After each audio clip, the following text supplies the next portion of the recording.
to the WrestleHavoc Podcast on YouTube, where we discuss everything in and outside of the squared circle. We talk all that goes on in the realm of WWE and AEW every week. And now, here's your host, the one that will give you a reality check on pro wrestling, Flamin' Ricky DeReyes. This is the WrestleHavoc Podcast.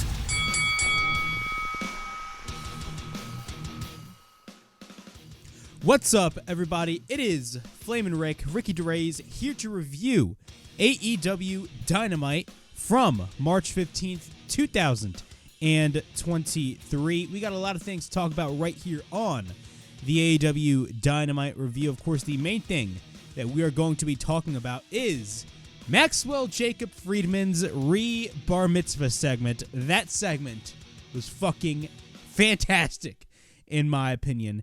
And it looks like we got the four pillars feuding in AEW for the next months as we head towards AEW's next pay-per-view, that being Double or Nothing in Las Vegas at the T-Mobile Arena. Overall thoughts on this show.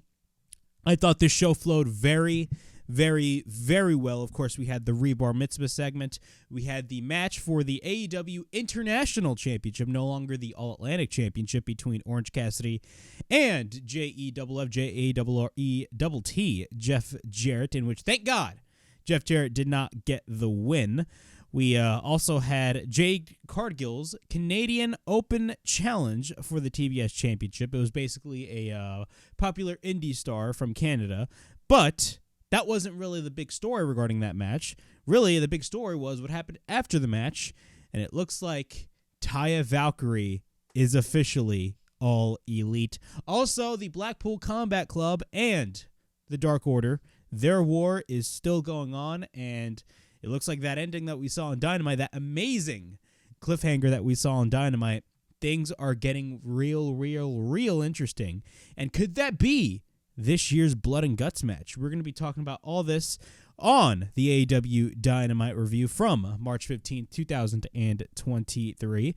Before I get on with all of this craziness, make sure to like and subscribe to the WrestleHavoc Podcast right here on YouTube, in which we discuss everything in and outside of the squared circle. Make sure to like and subscribe for more content. And as the freaking referee would say, ring that damn bell for more notifications. Also, the WrestleHavoc Podcast is also available on audio platforms. It is available on Apple Podcasts, Spotify, Anchor, and Google Podcasts. So if you guys want to listen to the WrestleHavoc Podcast in audio format, it is available on all of those platforms. But let's get straight into AEW Dynamite. Overall thoughts on the show. Again, this was a pretty good show, in my opinion. Definitely one of the better Dynamites that we have gotten in the recent weeks, because I felt like last week's, even though last week's was not a bad Dynamite, I thought the ending really pissed me off regarding the whole QT Marshall and Powerhouse Hobbs winning the TNT Championship and basically Wardlow getting buried. But the opening segment is none other than MJF's Bar Mitzvah. Yes, he has his Bar Mitzvah coming off the heels, at least a week in advance. Not a week in advance, but after a week. After he basically made the American Dragon tap out. He made Bryan Danielson tap out. And he wants to celebrate. And not only that, it's also MJF's birthday. So MJF comes out with four women. He basically, when he enters the ring, he kisses each one of them, or I should say he gets a kiss from each one of them. And what he does is, in the end, the last girl, he makes out with the last girl, which was hilarious to see. MJF is in the ring. He cuts his music, as he always does. Cut my music, says Mr. MJF. He talks about how he knows how Canadians aren't that bright. And, I mean, they used to think that Bret Hart was entertaining. And let's all admit, Shawn was much better. Hey, man, if you're a heel in Canada, knowing that you're probably going to get cheered, just pull the Shawn Michaels card and then you'll immediately get booed. Great stuff right there by Maxwell Jacob Friedman. We are here to celebrate the most important day in recorded human history. It's his birthday, and of course, in his religion, the only religion that matters, Judaism. Boo all you want, but we are the chosen people, and that is a fact. Under the eyes of his Lord Hashem, when a boy turns into a man, he hits 13 and he has his re-bar mitzvah. He already had his re-bar mitzvah. It was Maximania, and he lost his V card. It was sick, dude. Funny shit by MJF. But here's why we are having our re-bar mitzvah. It is because after March 5th, after he tapped out our boy, Bryan Danielson, to become the undisputed best pro wrestler in the world, to go and retain the most important title in all of pro wrestling, the Triple B, baby, he is no longer a man. He is now the Iron Man. So it's time to celebrate his re-bar mitzvah. And then what happens? People come out. A series of people come out with a chair. They set it in the center of the ring, and then they dance around holding each other's hands, spinning around the chair. And what happens is MJF sits in the chair, and they pick up MJF in unison. Fantastic stuff. Pretty entertaining stuff, in my opinion. You know, we never really see re-bar mitzvahs on a wrestling show. Funny shit. And then what happens? Jungle Boy's music plays, and Jungle Boy comes out. Of course, Jungle Boy stated a couple of weeks ago on Dynamite that he wants to be in singles competition. Of course, it's coming off the heels of the last burial match, or the final burial match that he had with Christian Cage at the Revolution pay-per-view. So right as soon as he's about to speak, what happens? Sammy Guevara comes out. And then what happens? As soon as he's about to speak and he's in the ring, what happens? Mr. Darby Allin comes out. And what happens? All four pillars, the four pillars that we have been talking about ever since AEW first started, are surrounding the ring. The three pillars are surrounding the world champion, who is MJF. MJF then gets pissed off, and they talk about how they are ruining his re-bar mitzvah. And he asks, "What the hell do you want?" And all three wrestlers, that being Jungle Boy, Sammy Guevara, and Darby Allin, all at the same time, state that they want a title match. And Jungle Boy immediately cuts off MJF, and Jungle Boy states that the last time that they wrestled was at Double or Nothing in 2020. This was the first pandemic pay-per-view during the COVID-19 pandemic, and of course, this was when they had no fans in the arena. They went back and forth for 20 minutes until he cheated, of course, as he always does, and he ended up winning the match. After that, their lives were in different directions.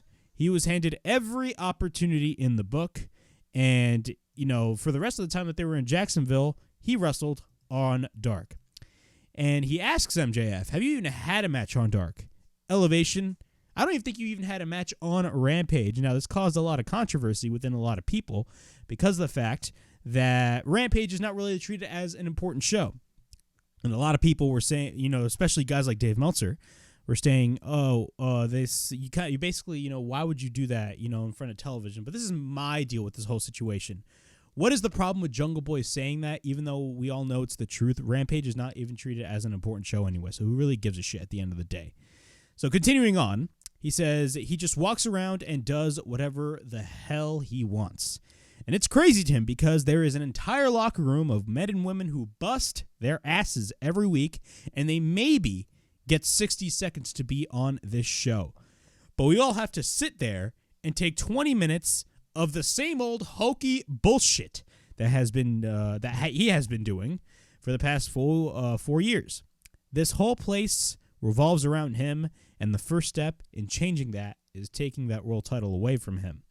And after that, MJF replies to him and says, "Yes, this place does revolve around me, because unlike all four of them and the rest of the boys in the back, he is actually a star." And then Sammy Guevara immediately interrupts. And Sammy Guevara tells him to shut the hell up before he turns this re-bar mitzvah into a recircumcision, which is the funniest shit I've ever heard.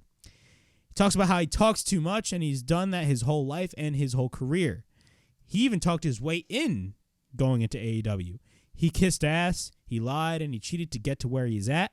But did you know what he did to get there? He was in the grinding in the independents for 10 years, and he worked all the odd jobs that you could think of. And when he finally got to AEW, he was told that he was only there to be in the Inner Circle's job guy, the fall guy for Jericho. But he overcame every obstacle, and he became champion 3 times. He isn't like him, and he never had the machine to push him, and he never needed it. He got himself here, and he will get himself there, pointing at MJF's World Championship. And whether he likes it or not, or whether these dumbass Canadians like it or not, Sammy Guevara is going to be a world champion because he is the best ever, and he knows it. So when Sammy was basically cutting this whole promo was kind of going babyface, and he needed to turn it around heel because he was technically still a heel because he's still a part of the JAS. So he had to turn it up and switch things up, which was great to see. So after that, MJF then says that that's really cute that he stole his catchphrase. MJF then says that we all appreciate him to take time out of his little busy schedule for getting into locker room brawls with everybody in the back, which is hilarious to see. I love the reality line right there by MJF because it's very much true. I mean, Sammy Guevara does get into a lot of locker room bullshit.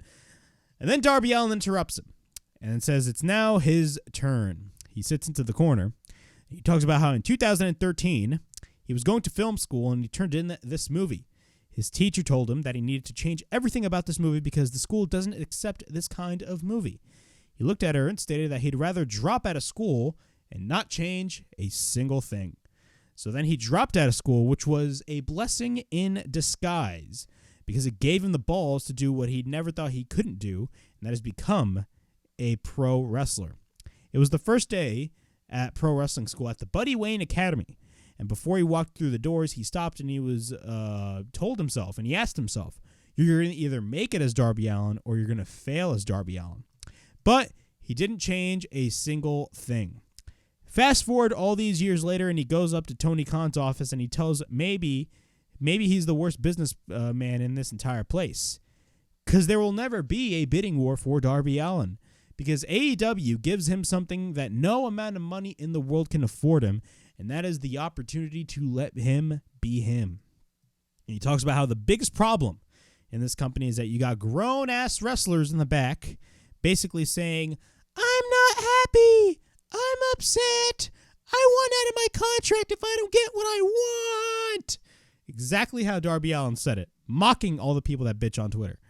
And that includes him, our world champion, with this whole bidding war of 2024 crap. And he talks about how AEW means the whole lot more to him than it ever did to you, and that is exactly why he should be world champion. And do you want to know what he's going to do if he doesn't even give him a title shot? And we got a slow pause by Darby Allin, and he says, oh, yeah, I'm just going to go complain about it on Twitter. But seriously, he will beat him with his skateboard and give him a headlock takeover. A little nod right there to their feud back in late 2021, of course, leading up to their match at Full Gear, their amazing match at Full Gear. Of course, it was all based off the headlock takeover. That was basically the lines that MJF would state in the build-up to that match. MJF then gets pissed off, and he says that he's had enough. He basically takes off his hat, and it shows all the bruises. Of course, those are the effects from the Iron Man match that he had with Bryan Danielson. And casually, man, this is the funniest shit of the whole thing. Darby is literally sitting in the corner, and he's like, dude, you look like shit. MJF puts the hat back on. And MJF calls Jungleboy Jungle Jabroni. And then Darby Allin, he gets called Dangerous Darbs with the incel skateboard and mime. And this was the funniest part. Sammy, in about 7 months, I'm about to propose to a new girl, Guevara. Funny shit right there by MJF, man. And then Sammy then asks Maxwell Jacob Friedman, wait, didn't your fiance leave you? And after that, MJF says, oh yeah, you're going to make jokes in my Rebar Mitzvah. Y'all got MJF Meshukana up in this bitch, okay? I don't know why. After that line, I laughed my fucking ass off. After that, he talks about how Jungle Boy had Christian, Sammy had Jericho, and Darby has Sting. You want to know who MJF has? Nobody. Well, he technically had Cody. But unlike those three hacks, he didn't need to be enrolled into AEW Daddy Daycare. Just watch the first few episodes of Being the Elite when AEW first started. MJF was all over them with Cody. He's been ready since day one. Day one, and that is why, and yes, it does make him sick to his stomach, but they are the pillars. He also isn't afraid to admit that they are the past, present, and future of professional wrestling. However, he is the only pillar that can keep this place up, and that is a fact. He's beaten every single one of them in singles competition, and they think they deserve a shot at that world title. No. They don't even deserve to sniff the Triple B. So they will leave his party because none of them were invited. And then he is going to eat his cake because he deserves it. Thank you to Sammy in the corner. Screw you. I thought he was going to say fuck you to Darby. And then bye to Jungleboy, followed by him pie-facing Jungleboy. But then what happens is Jungleboy immediately goes straight for the attack. And then Darby fights off. Basically, what happens is Sammy drives the knee on Jungleboy, but then Darby fights off Sammy. And then MJF gets pushed in the meantime to his cake, and he is all messed up. Cake is like just all soaked around him. And that was that amazing opening segment to kick off Dynamite. Overall thoughts on this segment, man. This was fantastic. I really loved what I watched because we were all we were all wondering what was really going to be happening regarding this whole Rebar Mitzvah segment, and everybody expected something big. And we definitely got that big thing in regards to the 4 pillars all in the same ring at the same time. Now, where is this going to be leading to? Now, that's the question that basically everybody is asking. Where is this going to be leading to? A lot of people are thinking that this is most likely going to be leading towards the main event of Double or Nothing 2023, that being in late May, which I definitely see the seeds being planted for that. I do not see this match happening on a special episode of Dynamite, unless they got something bigger planned. But honestly, man, if they're really going to pull the plug on the 4 pillars match, I feel like, even though I think they could have done it a little bit later on, I feel like maybe they have much bigger plans for MJF that I feel like they're definitely going to be doing the 4-way match. Not only that, it's going to make each one of those guys, that being Jungle Boy, Darby Allin, Sammy Guevara, much, much more stronger in the process. And I think this is definitely the best platform for them to do that. Now, the thing is who will be winning that match and how are they going to book it? How are they going to book the build-up? That is up to AEW. They already planted the seeds of this whole feud. Now, we have literally like a month and a half away till Double or Nothing. They literally have a lot, and I mean a lot of time to do all of this. And it's going to be very interesting to see what they do. But overall, man, this segment is one for the ages, in my opinion. This was absolutely fantastic. And I do not want to hear again by people saying that AEW does not make new stars and they only rely on ex-WWE guys. After this segment, all of you guys are completely silent. Okay, this segment was fucking fantastic. Every single moment of this segment was perfection. Moving on. We got the Blackpool Combat Club, that being Claudio Castagnoli, Jon Moxley, and Wheeler Yuta, who are now most likely heels, taking on Hangman Page with Dark Order's Evil Uno and a returning Stu Grayson. Stu Grayson was super popular. He was super over in the crowd in Winnipeg, Manitoba, Canada.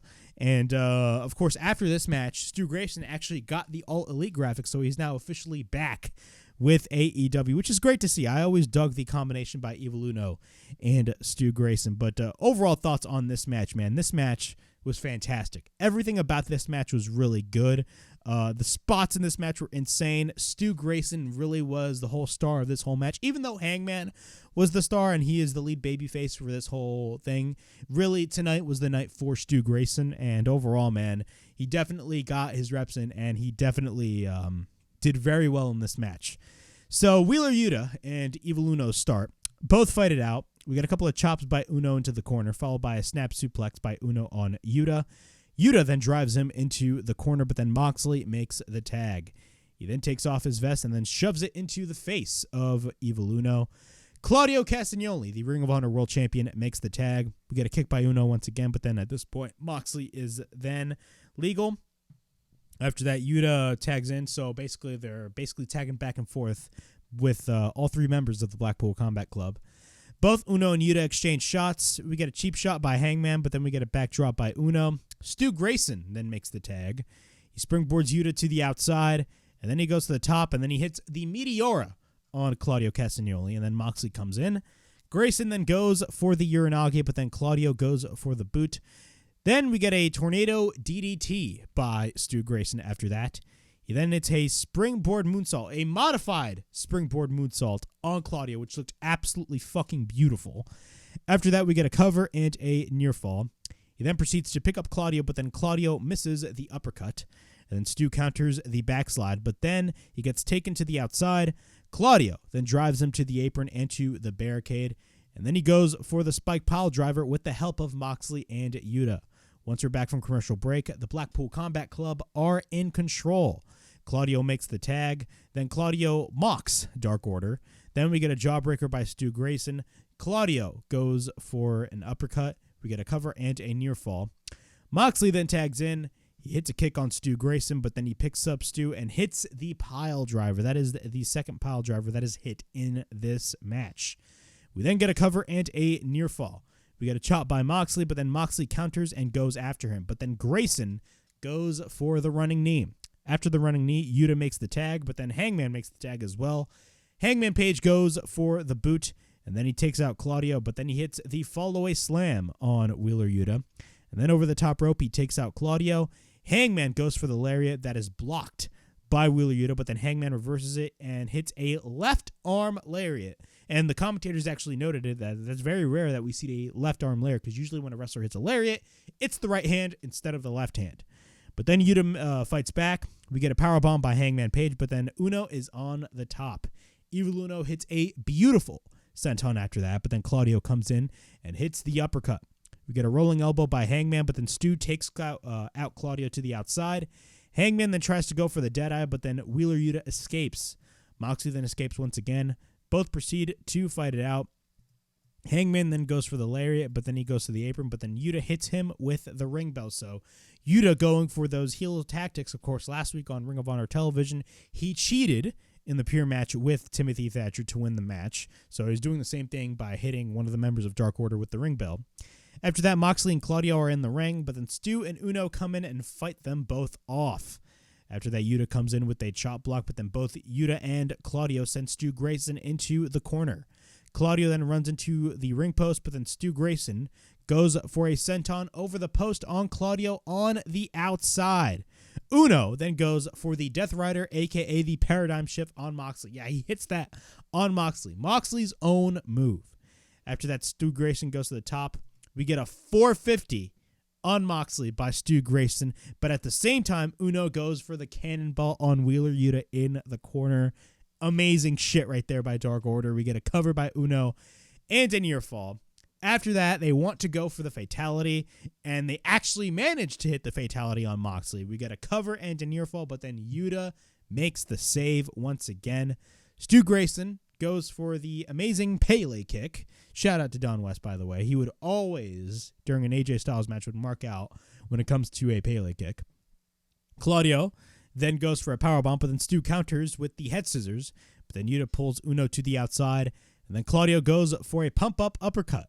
After that, Moxley goes for the sleeper hold. Stu Grayson then taps out, and what happens after that is Moxley continues to apply the chokehold. And after that, Evil Uno comes in for the save, but then he boots Mox. But then what happens is, once again, like last week, but instead, Claudio and Yuta just take him out. And what happens is Claudio goes for the uppercut, but then what happens is Alex Reynolds and John Silver come in for the save, and the Blackpool Combat Club retreat. What are my thoughts on this match? This match was pure perfection, man, and definitely the crowd in Canada, in Winnipeg, definitely helped. If there's one thing that you can say about AEW is that every time when they go to a new market, not only the crowds are big, but also the crowds are just amped up and extremely passionate, and that's what I like to see. And definitely the crowd was very passionate when they saw Stu Grayson, and in my opinion, Stu Grayson was definitely the MVP of this whole match. This match was fantastic, but the whole thing with Dark Order and the Blackpool Combat Club is not over. Actually, something very special happened in the end, which was actually a cliffhanger to Dynamite, which I'll be talking about later on this review. We get a promo package from Juice Robinson. Of course, last week he attacked Ricky Starks from behind. Talks about how everybody wants to know why he laid out Ricky Starks. He planted his head on the mat. Why? It should be what is Starks is going to do about Juice Robinson, knocking the taste out of his mouth, and then planting his repaired neck into the mat. He ain't gonna do Jack Diddy. So very interesting stuff by Juice Robinson. I do not think that the whole feud with Ricky Starks and Juice Robinson is going to end with Juice Robinson. I think there's more layers to the piece than meets the eye, in my opinion. I think, with the Bullet Club logo showing up, I don't know why there was a lot of speculation as to, hey, what if there's a Bullet Club invasion of AEW? We do not know. We're just going to have to wait and see. We got Jade Cargill's Canadian Open Challenge for her TBS championship. Let's be honest with ourselves.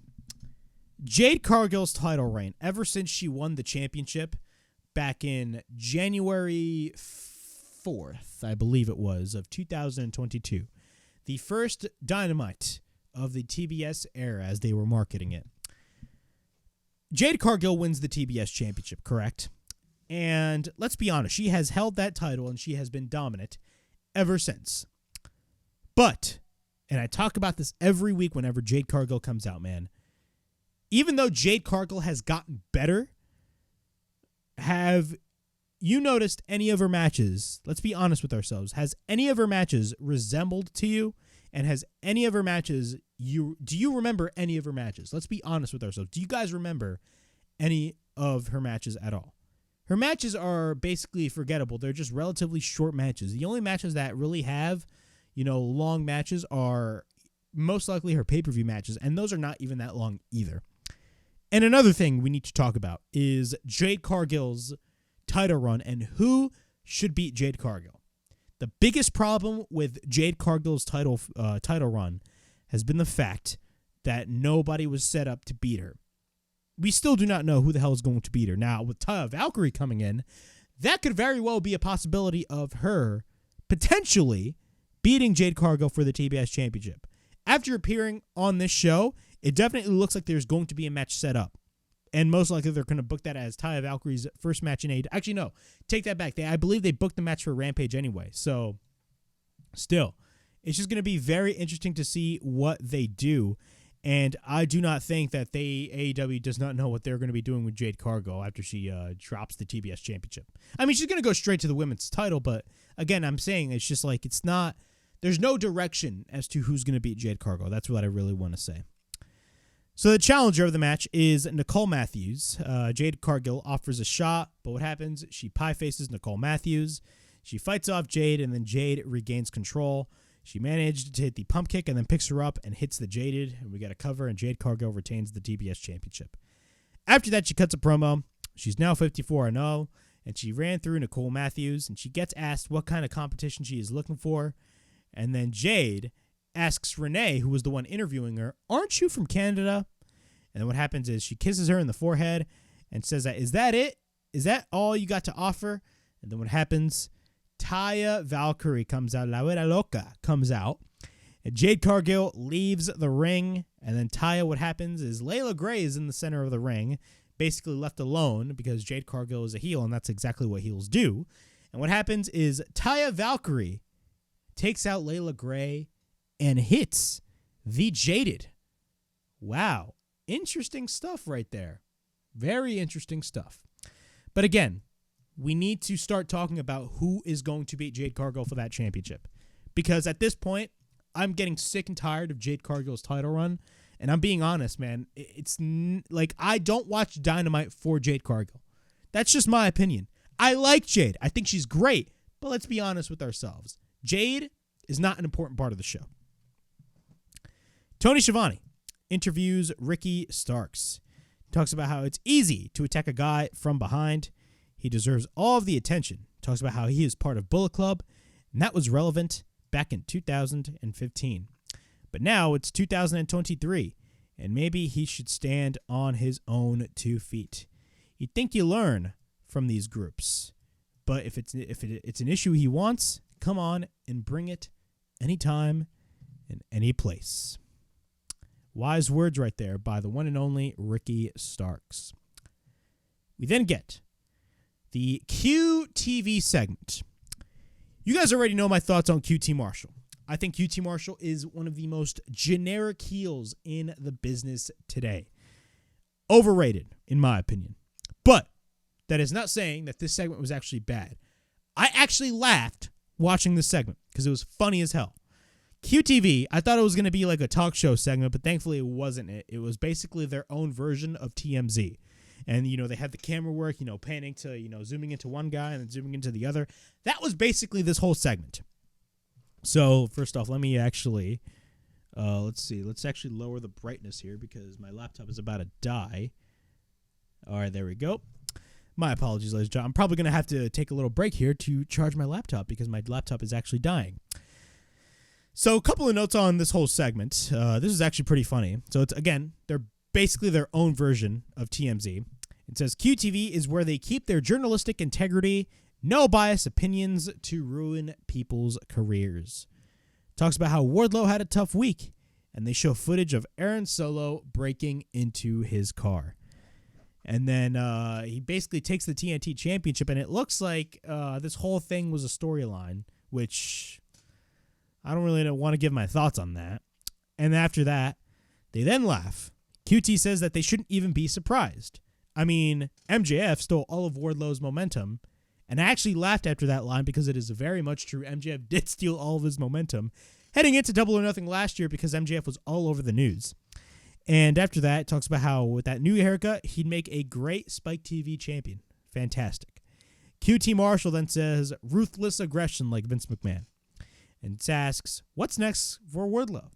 And then Aaron Solo says, whatever is next for Batista, just not as good. And then all of a sudden what happens is QT Marshall says that the idiot left his passport and he actually throws it across the room. And then Hobbs, of course, who is the current TNT champion, literally goes closer to the camera and he says, Wardlow, welcome to World's... This line was so funny, I actually laughed because it was actually very good. He states this, Wardlow, welcome to Will's world, bitch. Funniest shit ever. I laughed when he said that. But, yeah, that was that QTV segment. Thoughts on it? I think it has potential, but I'm not really going to get my hopes up regarding this type of segment because, again, I don't really like segments like this. Thankfully, it wasn't a talk show segment. Personally, when it comes to wrestling, I hate talk show segments. They're annoying as hell. Like, I hate Miz TV every week. But I'll give this a chance, in my opinion. Jeff Jarrett versus Orange Cassidy for the AEW International Championship. Before I get on with all this craziness, I'm going to be going to, I don't want to say a quick commercial break because I'm just going to be switching towards my thumbnail, but I got to charge my laptop, so hopefully I will come back to you guys maybe in about less than a minute. So be on the lookout and stay here while you can. I will be coming back soon.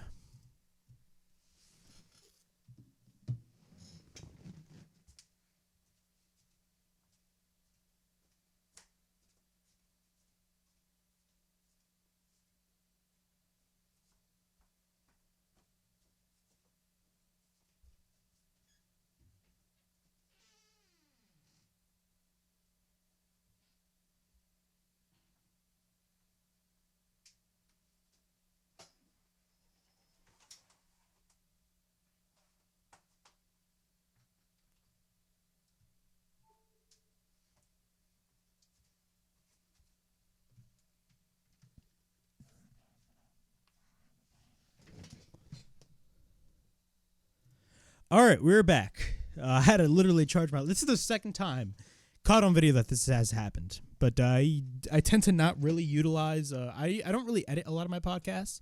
Usually what I do is basically I use OBS.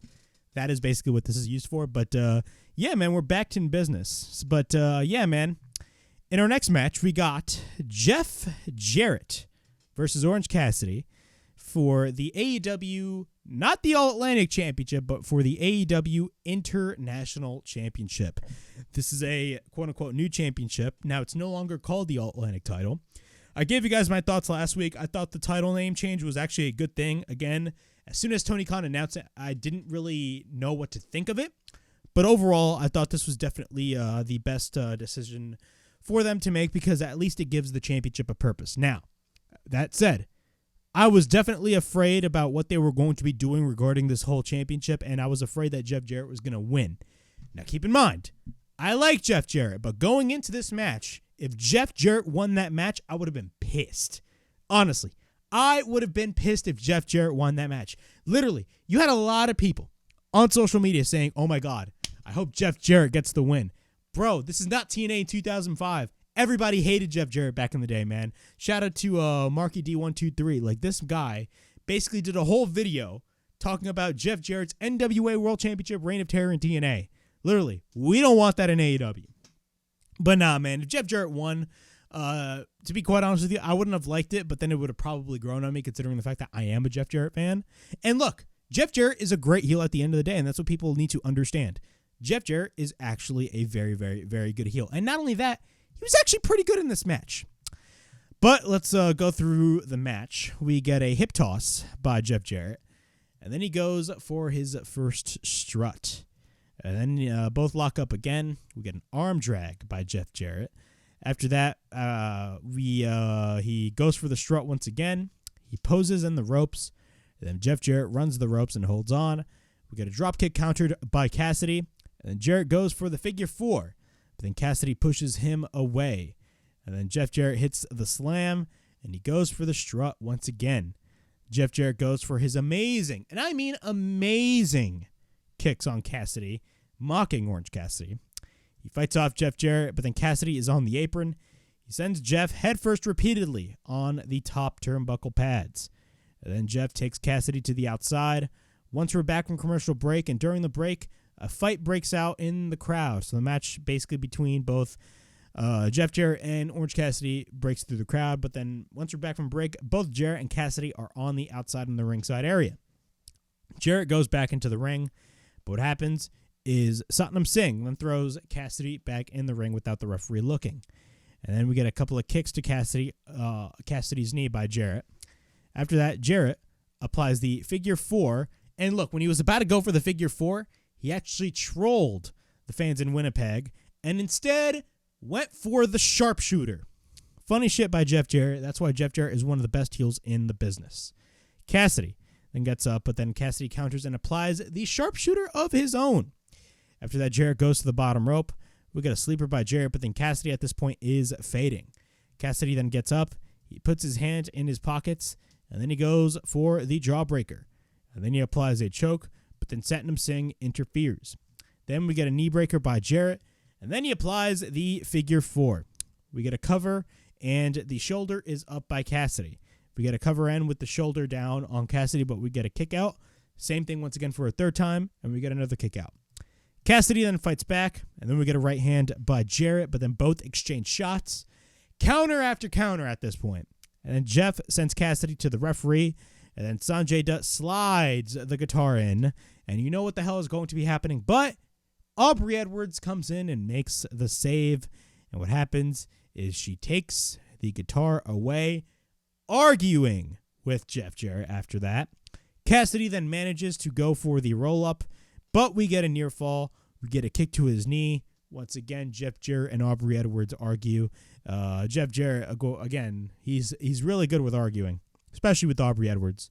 And then Cassidy gets the guitar, and then Satnam Singh takes it away. But then Cassidy pulls an Eddie Guerrero, which is the funniest shit I've ever seen. He basically gives the guitar to Satnam Singh, and he basically lays down as soon as the referee turns around. Funny shit right there, man. Shout out to Eddie Guerrero. He pulled an Eddie Guerrero right there. Cassidy then goes for the DDT, but then Cassidy gets up. But what happens is Jay Lethal from behind hits him with the Golden Globe. Can I say this right here and right now, man? Can we stop with this whole Golden Globe shit? Like, literally. Like, they took that Golden Globe from Paul Walter Hauser, like, weeks ago on a random rampage that nobody watched. Why are we still doing this? Nobody cares. So after that, we get a cover by Jeff Jarrett after Cassidy gets hit with the Golden Globe. And it looked like Jeff Jarrett was actually going to get the win. But nope, we get a kick out by Cassidy. And then what happens is Trent Beretta, one half of the Best Friends, come in and he takes out Lethal. Cassidy then tries to go for the orange punch, but of course falls down, selling his knee basically. After that, Cassidy counters a strike, but then we get an orange punch by Cassidy. And then we get a cover by Cassidy, and Cassidy retains the all-new International Championship. Overall thoughts on this match, even though I was afraid that Jeff Jarrett was actually going to win this match, I'll have to admit, Jeff Jarrett looked very, very, very good, man. If there's one thing that you can say about Jeff Jarrett, it's the fact that he is in tip-top shape. And not only that, the guy knows how to sell very well, and the guy is a fantastic heel in, every time when he wrestles. He's a very, very, very good heel. And that was really always the case when it came to Jeff Jarrett. Even back during the early years of TNA, he was a very, very, very good heel, and that was why I was always a big fan of his. But overall, Cassidy winning was definitely the right direction to go. But I talked about this, man, for weeks. We need to start planting the seeds on who's going to take that belt away from Orange Cassidy, man. Orange Cassidy has had that title for months now. I think it's time that we start to put the title on guys that are more, I don't want to say deserving because that sounds very wrong, but we should start thinking about putting the title on guys that would make the title mean more. Guys like Roosh, guys like Konosuke Takeshita. That title was tied in with Konosuke Takeshita a lot, and a lot of people are saying, hey, man, put the All-Atlantic title, or now the international title, on guys like Konosuke Takeshita. We really need to start talking about this type of stuff because, again, with this new international championship and possibly the title being defended on international soil, again, man, it creates different possibilities. And honestly, with Cassidy having the title, we really need to start thinking about who should be taking that title away from Orange Cassidy. We then get a video package from the Acclaimed. And actually, no, it's not a video package. It was a rap video. After that, we get a promo segment by the Outcasts. Saraya tells everyone to shut our mouths. And Ruby Soho tells us a story. Once upon a time, the grass was greener here in AEW until a couple of dogs, or let's be honest, a couple of bitches came along and pissed all over that grass. She asks Saraya, what do they do with house bitches that aren't broken? And Saraya says that they show them that AEW is their house. They should be kissing the ground that they walk on because without them, there wouldn't be a division. And you can boo all you want. They are lucky they are here. But she, that being herself, Saraya, is the miracle. She doesn't expect anything less from a bunch of neckbeard stinky twats. And for those of you from the UK, y'all love saying the word twat all the time, man. She calls everybody neckbeard stinky twats. And then Toni Storm gets the mic. Talks about how when she became champion, the interim champion, just the interim, she swore she wore it with a smile in her face, but none of us appreciated it at all. Our current champion, that being Jamie Hayter, their current champion beat her, and we all loved it. And then she realized none of us know what we want. Literally, wrestling fans, that's true. Wrestling fans do not know what the fuck they want. After that, so they are here, what we need. We need change in this division. They are the Outcasts, and they aren't going anywhere. And they talk about how they were having too much fun. They started with Sky Blue, Willow Nightingale, Riho, Dr. Britt Baker, DMD, and our favorite champion, Jamie Hayter. And then what happens is Jamie Hayter and Britt Baker come in. They go after the Outcast, but then Britt grabs her Gucci belt, but then the heels gain the advantage. Ruby goes for the Destination Unknown, followed by the Storm Zero by Toni Storm. But what happens is the savior herself, Riho, comes in. And she comes in with Willow Nightingale and Sky Blue and makes the save. What are my thoughts on this segment? Again, I still believe, I still have hope that this storyline in the women's division definitely has some sort of direction because I still think it does. And I think that they're definitely going to go somewhere. But at the same time, let's be honest with ourselves. A lot of people were talking about blood and guts, and that could still very well be the case. We could still be getting the first ever women's blood and guts. But at the same time, after the ending of tonight's Dynamite, I think it's pretty clear what the blood and guts match will be this year. I may be wrong, but that is exactly what I'm thinking of right now. But again, we just have to wait further down the line to see where this is going to be going. Again, I still believe that there are more layers to this whole feud, and we haven't even touched the surface yet. Is it cringeworthy sometimes? Yes, especially the spray paint. I agree. It's cringeworthy shit. But again, we're just going to have to wait and see what they do. I definitely believe they're definitely planning on something big, especially with Forbidden Door announced. That's going to be very interesting as well. The same thing as Double or Nothing.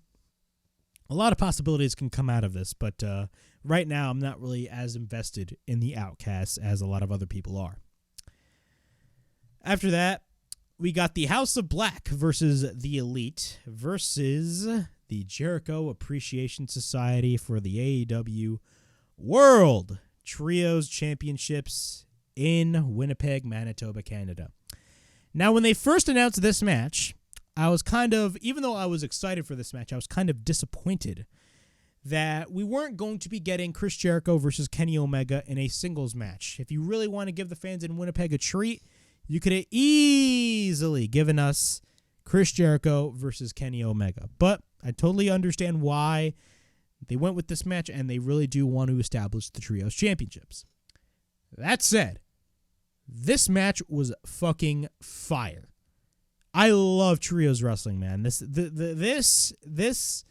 match was everything that it needed to be. Spot after spot after spot. Absolute fucking chaos. That is exactly what this match was. But let's go over the match. Malachi is in control over Jericho. I'm basically going through a couple of notes on the match. I'm not going to go through the whole thing.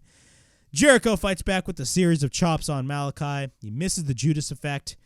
Then what happens is Malachi tries to go for the Black Mask. I still call it the Black Mask from his WWE days. That is me. I apologize. After that, he goes for the Black Mask. We get a suplex by Jericho.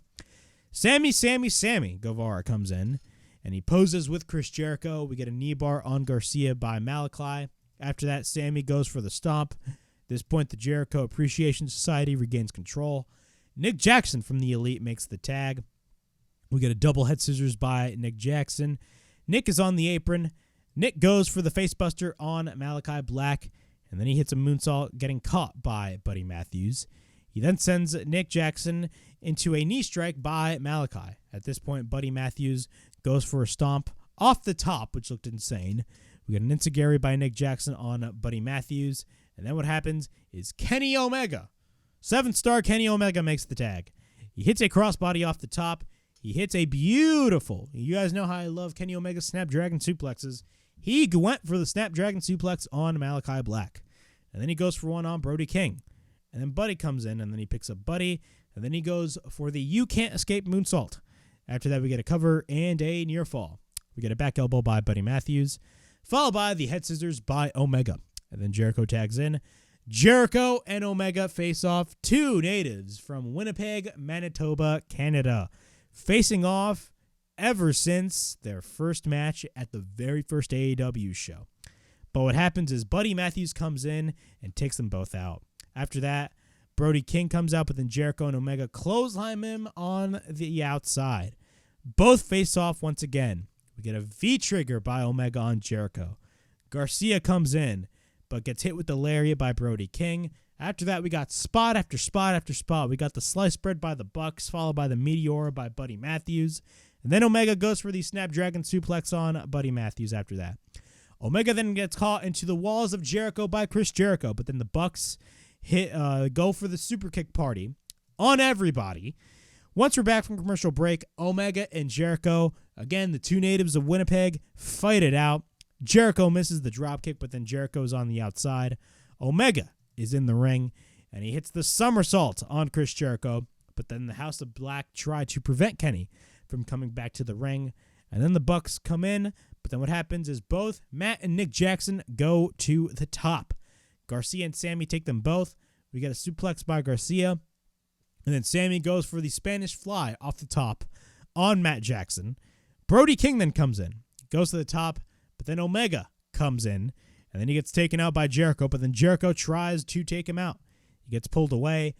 Omega goes for the V-trigger, and then he goes to the top, but then Jericho goes to the top once again. Both hit a double superplex on Brody King, which looked fucking insane. And then Jericho hits the code breaker on Omega. We get a cover and a near fall. At this point, the Blackpool Combat Club and the Dark Order, at the same time, backstage, they showed footage of this while the match was going on, are fighting during this match. Jericho tries to go for the line salt, but then he gets countered by Omega when he gets the knees up. Matt Jackson then goes for a series of Northern-like suplexes, but then Sammy Guevara comes in, and then Matt Jackson hits one Northern-like suplex on both Garcia and Guevara. After that, Jackson goes for the springboard, but then Jericho goes for the code breaker. We get a Uranagi by Garcia on Matt Jackson, but then Sammy goes for the shooting star press off the top. After that, we get a cover, but Brody King comes in. Garcia then goes for the sleeper, but then gets squashed into the corner by Brody King. Brody and Buddy then take out Sammy and Garcia. Jericho tags in. He wants to fight everybody, but then they hit the Dante's Inferno on Chris Jericho. We get a cover, and Kenny makes the save. Jericho then hits a boot, and then he hits it on Brody. Actually, no, he grabs the bat, not the boot. He grabs the bat. He grabs Floyd. He hits it on Brody. Sammy goes for the shooting star. We get a cover by Jericho and another kick out. But then what happens is Malachi Black goes for the Black Mask. And then they take out Garcia. He hits the Dante's Inferno on Garcia, and we get a cover, and the House of Black win the match. After that, a brawl breaks loose between the JAS and the House of Black. But what happens? The Blackpool Combat Club come in, along with Dark Order, just continuing to fight it out throughout the whole night and coming back out. And what happens is Hangman Page comes into the ring. And this was an amazing ending. This was an amazing ending. You had Hangman Page coming in, and what happens is the Blackpool Combat Club, that being John Moxley, Wheeler Yuta, and Claudio Castagnoli, they all come in, almost surrounding Hangman. They didn't really necessarily surround Hangman, but when they went into the ring, it looked like the Hangman was outnumbered. And what happens is as soon as they come into the ring, Kenny Omega and the Young Bucks come in for the aid of Hangman Page. And what happens is the Blackpool Combat Club retreat. Hangman doesn't even know that the Elite are behind him. And we got a moment that came full circle. That ending, that cliffhanger ending, is what I call storytelling, ladies and gentlemen. For all the people that say that AEW does not have storylines, there you go. That is your story right there. Now, I'll say this right now. Ever since the whole Bloodline storyline, AEW hasn't really had a storyline that really hit the emotional level as the Bloodline story. But this ending could be close to that. This was fantastic. With a lot of people saying, in my opinion, I'm going to be the first one to say it, this was fucking cinema, ladies and gentlemen. I'm sorry that I took that from somebody else. Shout out to Trunkilo Club. He created that shit. This was fantastic. Everything about this was amazing. Now, where do we lead to here? It's very interesting because we got Dark Order, the Blackpool Combat Club, and the Elite. Where do we lead to now? A lot of people are talking about Blood and Guts, man. Could this be the Blood and Guts match this year between the Elite and the Blackpool Combat Club? Now, we need to add more people in, but with a lot of free agent signings, you know, I had one speculation of maybe Kota Ibushi could be on the side of the Elite. A lot of people are thinking Bryan Danielson is going to be a part of the Blackpool Combat Club, but I necessarily do not think that is going to be the case. There's a lot of possibilities that you can come with this, and the fact that Hangman is with the Elite, it opens up a door to a lot of different opportunities that AEW can go to, and all of the opportunities that they have of the potential direction that they are going to be going with the storyline are probably going to be fantastic stuff regardless of the direction that they go in. And I'm absolutely fucking excited. This ending was perfection, and this ending was fantastic. One of the best endings, in my opinion, to an AEW Dynamite. But yeah, that was my AEW Dynamite review from March 15th, 2023. Overall thoughts on this show. This was a very good show overall. I really enjoyed the show. The show flowed very well, and that is what I like in a wrestling show. I like when a show flows very well, and the fact that AEW, every time when they go to a new market, they always hit a home run, and they 100% hit a home run on this show. But yeah, that was my AEW Dynamite review from March 15th, 2023.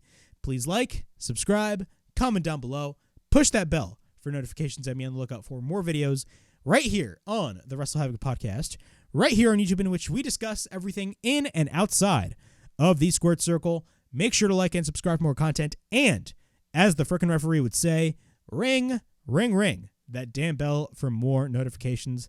And as always, it is Flamin' Ricky DeRays, signing out. See you guys later.